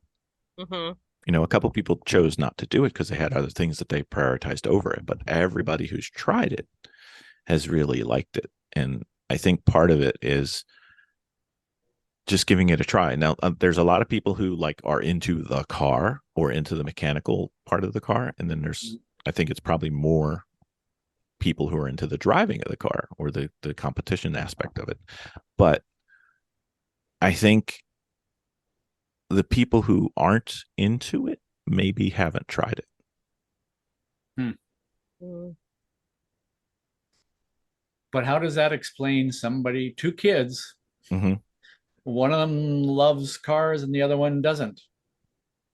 I think, it could be just as simple as something, watching a TV show when they're little and having an interest in something because you love it. I mean, I loved horses when I was little, but we went to Assateague Island and we were just exposed to this great story of Misty, and so I ended up loving horses. Maybe one of them just watched a cartoon or a TV show that just sparked an interest. Who knows? Yeah. There's some thrill factor too. I mean, you've got people who are naturally thrill seeking, and then you have people that are thrill avoiding. And usually the thrill seeking kind of people, maybe they skateboarded, maybe they rode BMX bikes, maybe skied, whatever. Yeah. They're more inclined to enjoy this as opposed to the people who we're talking to lower on my screen who drew and can make circles that look like circles and make figures that don't look like sticks, that maybe they just never did it when they were young. I think it's like nature versus nurture. I mean, I've spent my life drawing, but I spent my life drawing cars. Yeah. You don't want to see my cars, Ross. They're ugly. So well, maybe.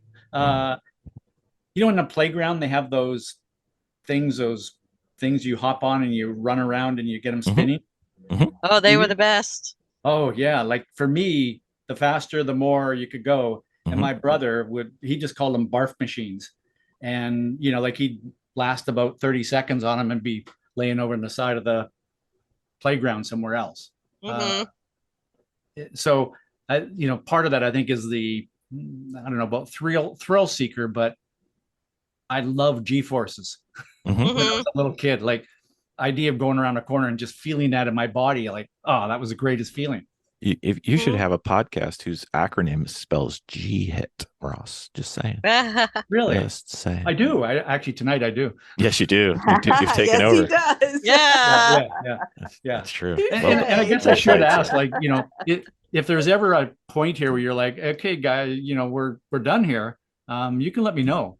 Yeah. We I'm just having We- fun talking to you guys. So we and- take and, as much Ross time as we can ever get, sir. Yeah. and as you can tell, I have absolutely no idea where this is going. That's Yeah. fine. Having fun talking about different topics, and yeah. Mm. We've done 499 podcasts that are just the same as that, Ross. Don't worry. Ah, It's okay. not the first one.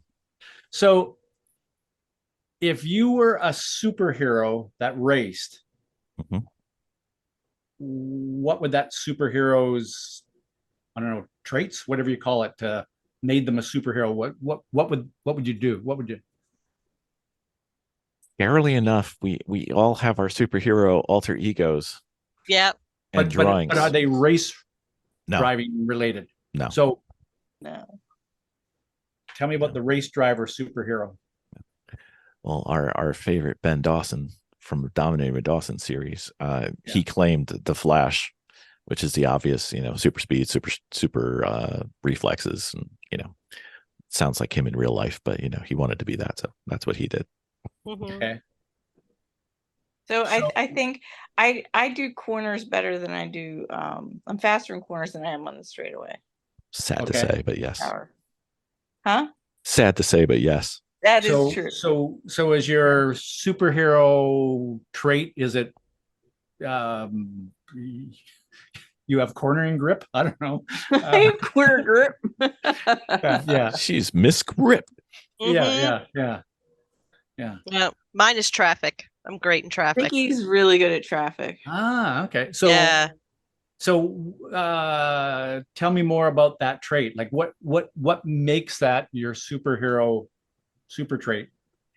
I'm not intimidated by cars that are close to me Ah, at all. They don't frighten me, and I have complete car control when that happens. Car So control. when I'm like starting out in traffic, I'm just yeah. playing with you. Yeah. So, but I'm not intimidated by the other cars around me at all. And I'm not intimidated to fight for my spot respectfully, mhm. but just because I'm a girl, I'm not going to give up a spot. Right. For instance, Vicky will always be the first out at a race because there's so many cars on the track in the morning. She just navigates traffic well. So it's just what we do. Uh, I find And- it energizing. and Yes. yeah. I mean, it is part of that. Like I know some people who are, it's like they've got eyes in the back of their head and the side of the head. Like they're super aware of where everybody is. And because of that, they know where to position themselves.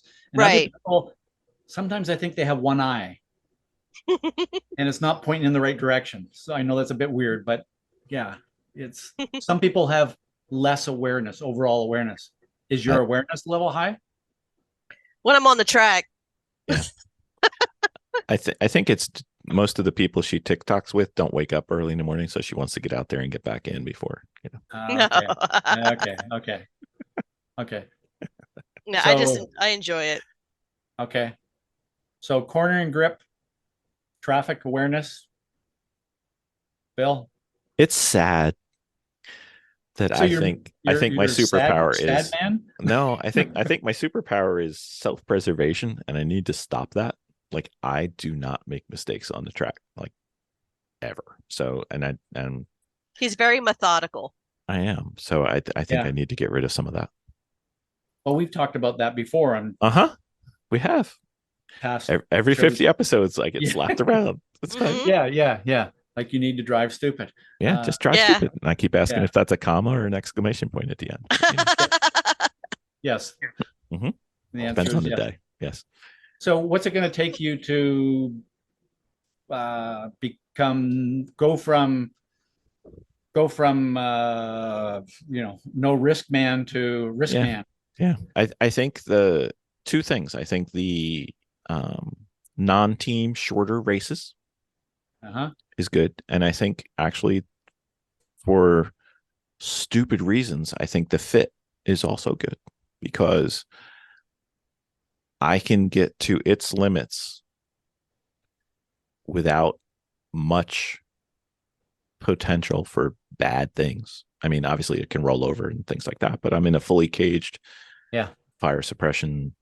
I'm going, if you can get the fit to 100 110 miles an hour You're going without being, downhill. yeah, you just went off a cliff, most likely. And, Yeah. that's, and, that type of speed is not intimidating at all because, I think the top speed I've done on a track is like almost 150. So 100, 110 is, fairly routine and not out of the ordinary. So it's not intimidating whatsoever. So I think that's going to help a lot. And then I'll gradually work my way up. Yeah. Don't you wish that you had access to a car that is like a lot faster Mhm. and you Yeah. spend a bunch of time in that car Yeah. and then you can come back into your regular car? Mhm. And then, Yeah. what you need is your M3 to feel like a fit. Yeah, exactly. And there's like if I let's say I got like a McLaren 720 or something like that. Yeah. And I went out there and I didn't drive it at its 10/10, but I drove it at its 9/10. And then I got into the M3. It would feel, relaxing. And I think I could push it harder, but it's just that's kind of the current limit of my experience curve. Mm-hmm. Which is one of the reasons I'm changing subject a little bit, which is one of the reasons why I like right seat driving with really good drivers, especially in my car. If I can So you're right seat driving drive. in the right seat. So you're in a right-hand drive car. No, I'm letting I'm sorry. I'm I letting get somebody it. good. Like if I could get you in one of our cars, which we need to talk to about that after the podcast. Popsicle. Yeah, exactly. Whatever it takes, Ross. We bribing works. Yeah. Then I see what the car can do, and I feel like I'm a kinesthetic learner or a visual learner. Like if I can feel what the car can do, or if I can see what the car can do while I'm in it, then I know I can do that. It's kind of like when you get to a railroad track. If the car in front of you made it, you should be able to make it too. Well, no, that's not a good example. Yeah. But that's one of the ways I learn. But it's similar to what you said earlier about having the data, right? Mm-hmm. First of all, if somebody says you can take that flat, and if the data shows the car went through their flat, then you can go and do it. Yeah, or work my way to it. At least I know I have a plan. Yeah. So what's stopping you from imagining, or using this as an example? It can be flat, so I'm just going to keep working closer and closer and closer to it. And if I get to the point where the car says, no, you can't do that because you're now dropping wheels off the edge of the track. Mm-hmm. Why don't you do that? Well, doesn't it? I think part of it to me, I know the girls don't compete and haven't competed till this point, but part of it is I'm usually one of our better drivers on the team. So I'm not being pushed, I'm pushing others. Yeah. So I think as our team has gotten a little bigger, we've gotten some better drivers that now I am not automatically either one or two. Wait a minute. There's something pushing me. I thought Vicki said earlier that she was faster than you, Bill. Uh-huh. There's this old phrase about blind squirrels and nuts. I don't remember exactly how it goes because I feel like not sleeping in the tub tonight. So yeah. Okay. Yeah. Stop laughing. Yeah. It was good. Good. Indeed. So are you feeling more pushed now? No. Okay. Not yet. I'm sorry. That was about Vicki. Yeah, the team is getting faster, and by all measures, our team as a whole is getting faster. But we've recently had some other people who were dumb enough to say they want to join, so our team has gotten faster as well by addition as well as progression. Mm-hmm.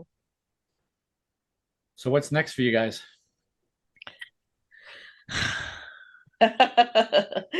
Heavy side. I think having the potential to go to the track pretty much any day we want, relatively cheap, relatively quick, is going to be, as long as we take advantage of it and stop breaking our cars, is going to be helpful. I think continue the cross training. I think it's worked well, and I think it could work well if we focused on it a little bit more. I'm going to interested in hopping in AER once I do a few sessions in the BMW. And I would like to, for our team at some point, say, hey, let's compete. Yeah. And make sure the cars are running well and see what we do. Have you done an AER race? Not yet. I have. She hasn't. Okay. Okay. We've done a lucky dog. Yeah. Yeah. Yeah. But- I just think all those kinds of series are just fantastic. So, Mhm. and there's always somebody to push you, and there's always somebody to race with. Mhm. Yeah, I think the biggest issue I have with them, and it's not an issue, it's just it's a feature. It's hard to see who you should compete against because the field is so wide. Yeah. It's like the opposite of a spec series. Like all the cars should be the same. Yeah. And you've got 140 cars out there, but really how many are the same as you? And which ones are there? Right.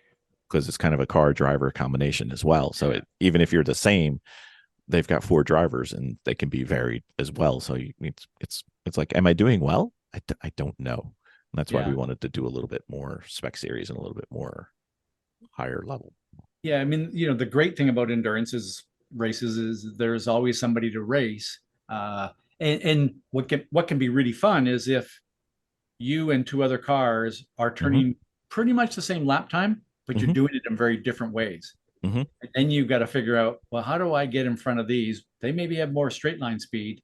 Yep. How do I got to get Miss Cornering Grip in there. That's right. Get around them in the corners.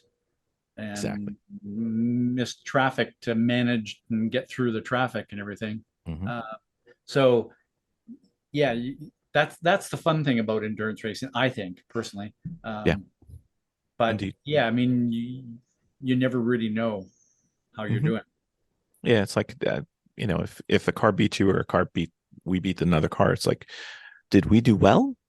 Yeah. It's hard to say.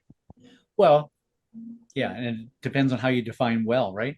If you won, then you as the package, the team, the drivers, the car, all those things, you did a better, and you managed the traffic and the strategy and all those things, you did a better job than everybody else did. So well, that's the downside. We never cared about placement. We always cared about getting better. And it's hard to measure better when the ruler's arbitrary. Yeah. So well, and this is a funny conversation because I talked to some drivers and it's like, actually, it's really simple. You win, you're the best. but you can drive win, poorly. If you're second, you lose. Yes. You can drive poorly and win. Yes. And you can drive really well. Like, let's go back to somebody, I don't know, let's use an example. Somebody who competed in Indianapolis Indy type cars, perhaps with a car that wasn't at the pointy end, with a budget that wasn't at the deep end, you were handicapped a little bit and you could have driven the best race ever and maybe not even made the top 10. But it's hard to measure if the field's not level. Right. Well, I'm pretty sure there isn't a race in the world where the field is level. Sure, but there's narrower fields. Yes. Yeah. And you know what? And you touched on this a little bit earlier about the, why people get involved and stuff like that. I think, that's one of the things that I find super interesting is why people do what they do. Like, why do they go racing? And I know people who go racing to work on their cars at the track. Yep. And they just happen to get on the track at some point. And there are others that are like, I don't want to touch the car. I just want to drive.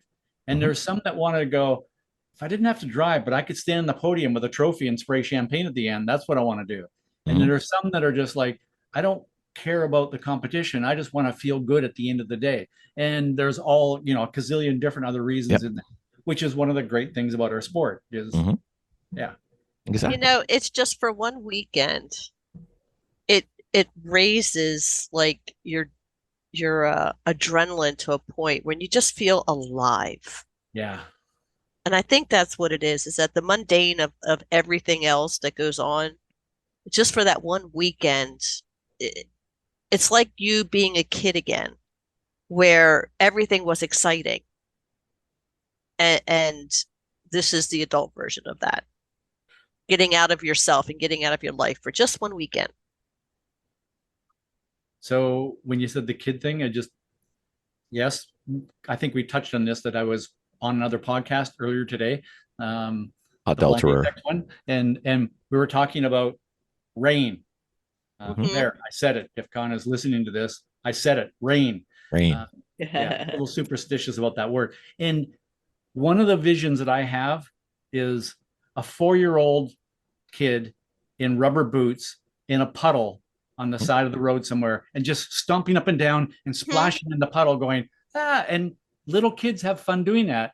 And I don't know how many times as parents we kind of go, stop doing that. You're getting dirty. It's like, no, let them play, let them do that, because someday they are going to be absolute rainmeisters in Formula One, and they're going to be world champions making $50 million a year. So let them play in the mud puddle. So Yeah. If you don't, they're going to turn out like Con. Yeah. Yeah. I'm not touching that. So yeah.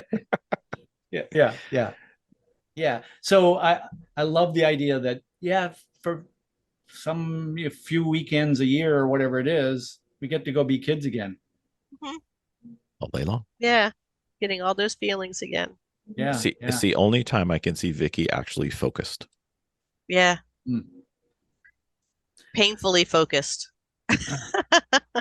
So, and again, you guys can decide. I can hand the show back to you, but I have one final question, and I really want a serious, fun answer from you on this. Okay. Have you had moments in the car where you pretty much burst out laughing, or you got out of the car and you were giggling, and you just went, this is just the most fun thing I've ever done in my life. This is just so cool. Yes. Tell me about it. Right before I wrecked the BMW. Okay. It wasn't after, because once you got out, it hurt yes. to laugh. So what was fun? Oh my gosh, it was we were at Charlotte. Yep. Just the walls. Oh my gosh. You don't notice the was- walls until you hit them. No. The slopes. sidewalls where you The went up. banking. The banking. banking. Oh my gosh, that was so much fun. Yep. So yeah. And the car was fast, and I just got out, and I remember giggling and telling Vicki because she was getting ready to go in. I'm like, you're gonna have so much fun. She did say that. She did. And she was not wrong. So what's interesting is one of the things about the banking is the G loads, right? Yep. Right. And you just said that you're a Ms. Cornering grip. I mean, that's what it's all about. It's like feeling that, like, and it's like that merry-go-round in the park, in the playground, where you're spinning around and you're feeling those G-forces pushing your body out, right? Yeah. Yeah. Yeah. And that was the first time we were on a track with banks like that. Like, That was a big boy track. It was pretty amazing. Yep. So just the look on your face right now, how often do you replay that moment? I don't know. I mean, it's. Well, she's got pieces of the car on her desk at work. Yes, I do. Yeah, she does. Okay.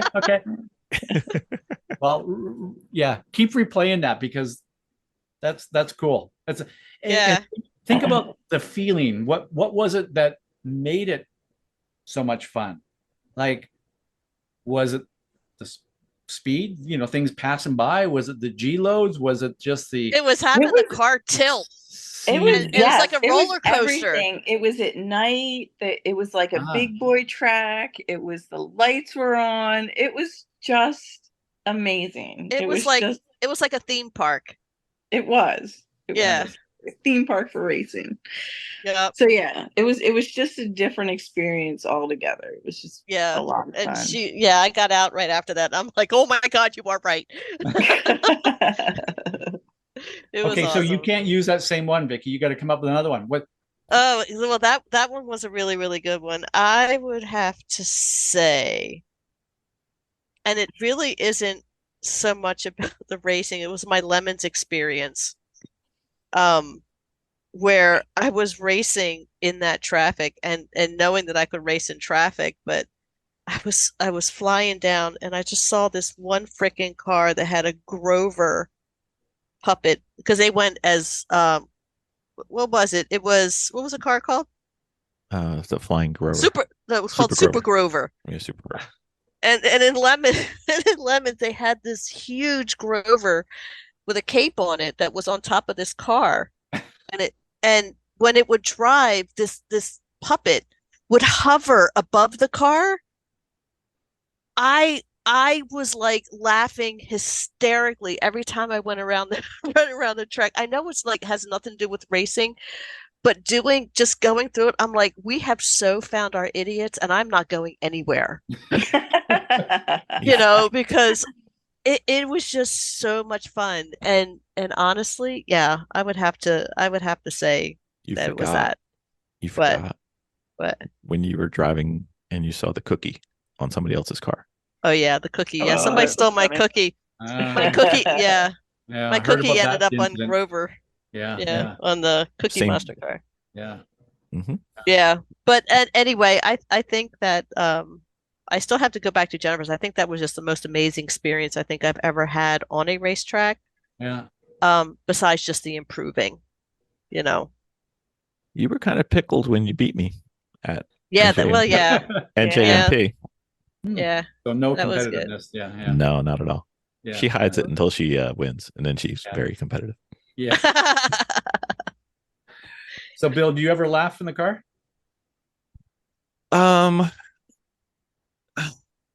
for the past He's a year, robot. for the past Yeah. year or two, I get more fun seeing people getting in the car, Ah, like keeping the team going and making sure everybody's having a good time. So I think I need to be a little more. It Like I makes us said, crazy. I was stagnant for a bit because I kind of Yeah. reached a level, and then I didn't know where more was or the path to get to more. And I think the last event helped me there. So I've got an event towards the end of the month. Actually, it'll probably be prior to this one coming out that I'm going to go have some fun and see what I can do. It'll be fun. He's going out to Mid Ohio. Yep. Hopefully it rains. Mid Ohio. Oh, Mid Ohio in the rain. There's nothing better. No, And I understand they're going to resurface that's what I hear. Mid Ohio at the end of the year, and I'm That's what I sad hear. about that. Like I just, to me, Mid Ohio in the rain yeah, just nothing better. It won't be the same. Yeah, that is true. You're gonna have to relearn a whole track again. Yeah. No, not like New Jersey. I think Mid Ohio is just repaving it as is. New Jersey, they're redoing they're making more options. Okay. So, Bill, you didn't really answer my question, though. I know. It's humans. It's a human emotion. The robot Yeah. doesn't have it. I mean, when have you had so much fun in the car that you had a smile on your face? You got out of the car going, "This is so cool." I think it's when either I'm in the car or someone else is in the car and we finish the day. That's a big one for me. It's like, it's not really a laughing smile, but it's definitely I don't know, you humans call it emotions or something. I don't know. Those humans. The world would be so much easier without you humans. But Is there a spreadsheet that lists all the emotions? Yeah, I have a spreadsheet that calculates these things. So it's fun. Yeah. Okay, so that's all I got for you guys. All right, so Mr. Bentley, you. Rumors have it that you've been up to stuff since we've last spoken. Stuff, yes, stuff and things. Lots of stuff. Are you gonna give away any hints and tidbits and fun things? We love your monthly podcast, No Dumb Questions. Yeah, so that's Jeff and I continue to have fun with that. But for almost 10 years, I wrote Speed Secrets Weekly and had guests, and Bill, you contributed, and I did. it sort of got stagnant after almost 10 years, and guess what? 500 issues. I know. And I didn't go to 1,000, but Not yet. I found a new place to write, and it's called Substack. And I'm having an absolute blast writing there, because I guess I felt with Speed Secrets Weekly, like I had to write a how-to column every week.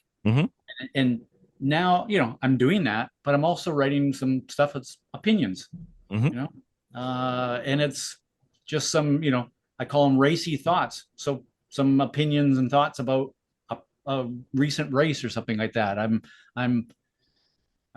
got a couple of pieces that I've written about the fun that I have just playing with my Lotus. And yeah, I mean, so I'm able to do more different things. So I'm having a blast writing that. And the only problem right now is that I've got so many pieces written that I don't have enough time to post them all. So there's that. That's a good And then, problem to have, though. yeah, maybe the most kind of the coolest thing that I've done in a long time is created speedsecrets.ai. And as I say, it's kind of like Google on steroids, or it's Chat GPT, but without it pulling from the entire internet, which I've actually learned that there are things on the internet that are not true. I know, hard to believe. No. Yeah. And sometimes Chat GPT and those things will pull those things up. And so myself and another fellow driver, NASA competitor, we created this thing called speedsecrets.ai, and it pulls from, currently it's somewhere over 5 million words that I've created over the past few decades. And so essentially you type in a question and it's like me sitting next to you giving you the answer. And it could be, can I take turn 12 flat? How about that? I might not come back with the answer yes. That is so cool. But it's, it's what is trail braking? How do I, what should I work on? I have a hard time maintaining focus. What can I do about that? It's all those things. Probably some percentage of the questions that you've asked me on every 50 episodes that we've done. Oh, there's no doubt there. Yeah. So all of that's in this thing, and it's exciting. I mean, it's when I first heard about Chat GPT and AI and all this stuff, I kind of went, ruh-roh, I'm out of a job. And then I realized, no, it's not targeted enough. It's not trained well enough. And if I embrace it and use it and train it, it's a super useful tool. And so I'm super pumped about speedsecrets.ai. And that is so cool. Yeah. So for our 1000th episode, we'll look forward to Ross being like a hologram that will sit in the car while you're racing. You know what? I want him on my GPS. Ooh. Yeah, I want Ross as my GPS voice when I'm driving, yes, like in my car. Turn left. I mean, right. That's right. Turn right. You could have taken that right a little faster. Yeah. You could have done a little better at that right-hand turn. Why weren't you flat? Why weren't you flat? Yes. But not too flat, because there's a speed limit. That's a good idea, though. Now I'm thinking maybe get on Waze. I mean, episode, you could have a few questions, and I could just plunk them in. And let's see what Pseudo Ross says. Yeah. And then I might say, but I might also add this. And one of the cool things about this AI thing is I'm adding content to it all the time. So as I learn something, I keep adding to it. And it's just one of those learning, growing things. So anyways, it's cool. So someday, yes, you could have speedsecrets.ai on your podcast, but it won't be the same. Won't be the same, Russ. No, I wouldn't have as much fun though. So that's true. Russ is looking for ways to get out. He's like, I've only got 450 more of these things, and then that 500 one. I'm out of here. Yeah. We still know where you live, Ross. It's fine. Yeah. We'll find you. Yeah. Well, thank you for coming on and celebrating 500. Thank you so much. This was so much fun. Thank you for fun. Letting me play and switching it up. Congratulations. Thank you, sir. You know how many podcasts don't get to 500? Most don't make it past like 5, I think is the number. I think so. And I'm going to say far less than the number that go beyond 500. So you're pretty amazing that you're doing this. So we'll keep trying to help, and hopefully it works. Yeah. And I should tell you, I have been at the track and people have said, oh, I've heard you on Garage Heroes and Training podcast. I love that podcast. Really? Oh, really? And I said, well, why? And they go, because it's fun and I learn stuff. So Wow. there you go. I've heard Really? that. Thank Yeah. Well, we'd love to send that one person in the world a sticker. you. Just a sticker, though. Yeah.